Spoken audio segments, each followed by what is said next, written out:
Good morning. Time check, 3:30 na ng umaga.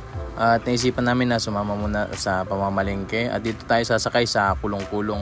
Naisipan din namin na magbike daw sa Bulacan. Kaya naman, inagahan na rin namin mga alas 3 pa lang, lumakad na kami. At para syempre, maaga din makabalik. So yan, lalakad na tayo ngayon. Sakay ng 3 wheels. Dito lang kita mamimili sa Bagong Silang. Located siya sa Caloocan. Ayan. Kung mga gustong mamalengke at makatipid-tipid, ay dito na kayo mamili. Pero agahan nyo at panigurado, pagdating ng umaga, sigurado, sakot na, ubos pa. Dinaanan lang namin dito yung inapamilhan ni Kuya Raymond ng Lakatan. Pero dahil nga nakita namin na nagbubukas pa lang sila, nagdesisyon na lang na babalik na lang kami. At tinuna na muna namin itong mga dahon-dahon. Namili lang dito, maganda ngang mamili dito kasi napakaraming pagpipilian. Mas makukuha mo talaga yung magaganda at saka gusto mo. Yung walang sira para hindi ka malugi. Ito may dahon ng malunggay, saluyot, mga kinuha namin at tapos binayaran na rin lang namin. Dito nga pala sila nagre-repack. Tinatanggal nila yung mga madidilaw ng dahon. Pagkatlipas niyan dumiretso na kami dito. At napansin ko nga ni Dini ayan ang timbo ng sabay Ayan ang dami niya rin. Kaya lang hindi kami makuha ngayon. At sabi ni Kerimo, ayan ang liliit. Mahihirapan daw kami makapagbenta niyan. May mura lang naman din pero mas mura sa probinsya, lalo na pag bagong bagyo, kahit hindi mo na bilhin, basta't makita ka lang nung tumba ayari na, wala nang may-ari niyan kahit di at idala na. Pagkatapos niyan namili na din ng mga ampalaya. Si Ate Rina naman namili ng talong. At si Raymond naman nandini ay mamimili ata ng carrots. Shoutout sa iyo, Boss Raymond.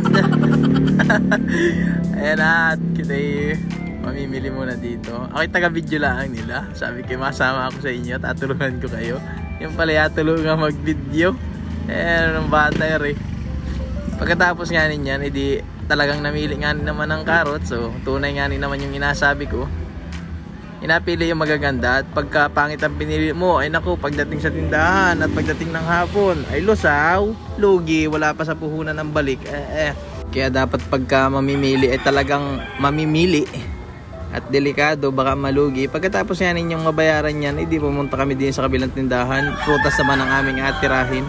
Pumili lang siya ng magandang ubas, tapos may mangustin din kaya lang ay mahal, kaya hindi na muna kumuha. Sabi ni Kuya Raymond, sa Pasko na lang at saka sa bagong taon, at mahal pa ngayon. At pagkatapos nga po namin na mabayaran yung kanyang mga kinuhang prutas doon, dumiretso na kami din sa sitaw at saka okra. Mamimili daw din. Maganda din at marami-raming agapilian Mas makakapili ka ng maganda-ganda at nakakaakit-akit. Ayun At nagkasundo na sila. Ayan nagkaabutan na. Maya-maya pa sa kakalakad namin dito may nakita yung dalawa. Bibili daw ng dragon fruit. Nag-uusap pa sila kung makuha baga o hindi. Nagkasundo din na. Kuna na lang daw. Kahit na pricey sige daw. Humingi pa nga rin ng tawad dyan. Dahil nakakuha na nga hindi abuhatin na natin yan at lagay na natin doon sa kulong-kulong. Sa puntong ito madami-dami na yung aming na pamili. Ayan halos mapuno na yung aming kulong-kulong. Ayaw ko sa kami masakay dyan. Masaklat talaang, tasya pa yan.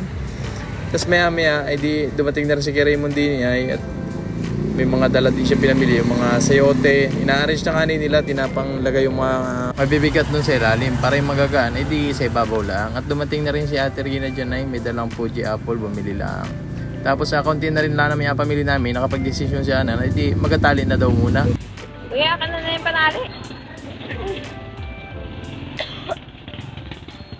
Ito yung item. Epektos. At kinuha na nga namin yung baho namin goma kay Kuya Raymond. At sabi ni Ana Joy pakiwari kayo, mas maganda wari magtali-tali na bago kita umalis. Gawa ng may lakad gani kami pala ngayon. Kami mag-bike doon sa may Bulacan. Mag-practice daw sila. Ako'y ga-practice din at ako'y wala namang alam din sa pagbabike niya. Okay, magsugaba pa doon sa Pulasian anong sama. Tapos bandang alas 5 nakarating naman kami din sa tindahan na namin. Kaya anong tagal naming mamili pala inaabot din ng kulang-kulang 2 oras Bali na yung pambabala namin dyan tapos tatabunan na lang. Siyempre yung mga prutas mahal yan, sa loob natin alagayan. Yung mga gulay-gulay at dahon-dahon lang tabunan natin dyan sa labas. Hindi din naman mapapakilaman gawa ng may nagatinda din ng almusal kabili na lang namin. At tinumaga na nga kami bandang alas 6 na wariri, edi ginayak na namin yung aming adalhin na bike. Bali 3 yung bike namin na adalahin. Akin yan ay nasa taas. Praktisan pa rin lang at hindi pa ganun sanay. Gawa ng kami tabing dagat, ay di wala namang agabaykan doon. Sa kagabike doon nasa buhanginan, ay di dalubog na yan. Kaya ngayon pala mag-aaral. Ay ayos-ayos naman na ay. Nakakatindig na. So yun, nandito na kami at mabiyahin na kami papuntang Bulacan. So yun, tara, samahan nyo kami sa aming pagbabike. At dahil nga ni nagadalit-dalit na kami, ay wala kami palang dalang baon. Pero may mainit na tubig naman kami. Kaya naisip na, ay bili na lang kita doon ng cup noodles. At yan ang ating almusalin. At medyo malapit-lapit na nga ni tayo sa ating destinasyon dahil nasa may bandang SM na tayo. SM Del Monte, Bulacan. Shoutout sa mga taga rito dyan, no? At di ko na pinatagal yan dahil ako naiinip na. Kaya nandito na tayo. Ayan, no? Napakaganda.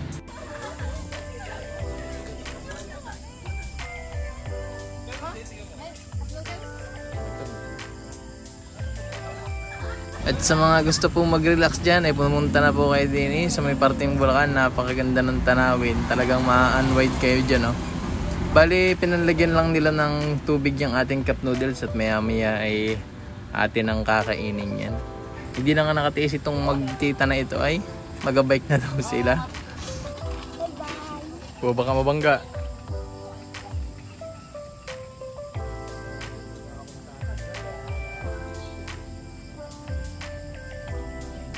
At pag-iikot nga nila saglit ay nagtawag na si ate at makakain na daw. Bali meron nga ni kami din yung pandesal pala na inatago-tago ay di pinartner namin din sa cup noodles. Yan ang sarap man din naman ang almusal namin, no. Simple lang. Tapos sabi nila ay malipat po na kita ng destinasyon. At medyo maliit-liit ang kalsada din sa aming spot. Kaya lumipat na muna kami. Ako yung nagbike na lang at sila yung nagkulong-kulong. Dahil kita yung malupit-lupit, di tirik mamaya-maya. Pahon nito ay namali ng switch. Di lalong tumigas. Ayan, stock man din. Tapos dini naman ay palusong, di ganang-gana. Naabutan ko man din sila dini ayo. Ako inaantay lang pala nila. Tapos maya-maya ay sabi ng bata, ay ako daw naman ang mag-bike. Belat. Belat. Tapos Pagkakit pa kailangan mo dito kanya pa mo pa. Hindi talaga yun. malaki din ako. Kasi paintilit tayo. Kahit isa lang ang tapakan ayo. Talagang Diba ito masika lang niya yung kahit isa lang ayo. At pagkatapos kong anihong mag-akay-akay dun sa bata na yun, edi ako naman na nagbike. Magpapawis muna tayo at ano pa ang pinunta natin dito ay di syempre exercise na rin. At saka minsan lang ito mangyari sa ating buhay after 25 years, edi natuto din tayo magbike. At maya pa, edi tumigil na rin ako sa pagbabike at nakaramdam na ako na mapagod-pagod ay basa na ang aking damit. At di umupo na muna ako din ay sa gilid. Bale mga kasama namin nabili ng gatas ng baka. Inapiga pa daw yung didi. Bawal ba kayo? Adalo kami din. Naghahuli ng langaw yan. Ayan, padating na sila. Ayan, yung ating 3 wheels. Aba, drive by Red Bull yun. Ano? Bata pa nag-drive yan. Partida. Oh, may laing kayo ah. Laing ang nadali oh. Bakit? Anip? Kamay?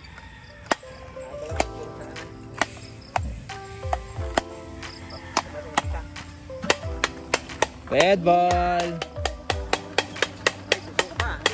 May? Bagay.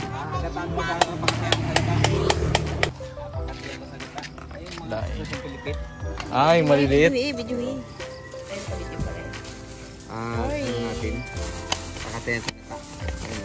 Wow! Sarap. Sarap. Nado. Sarap sana sa pako Galing daw yan. ano yan? Pipintiw na yan. Pintiwan pa daw. Pintiwan pala. Galing daw ano? Masarap sana sa Sarap pako yan. Oo, sa pako. Oo, sana. Pero ano? Pakaten ko sa gata. Pinapapulis natin dito sa ano eh. Guys, Malaki ata nga. Si ano lang daw ba? Ano? Tali pa yun. Bagay. Mura na yan. Ayun yung bata oh. Nag-aaral pa oh.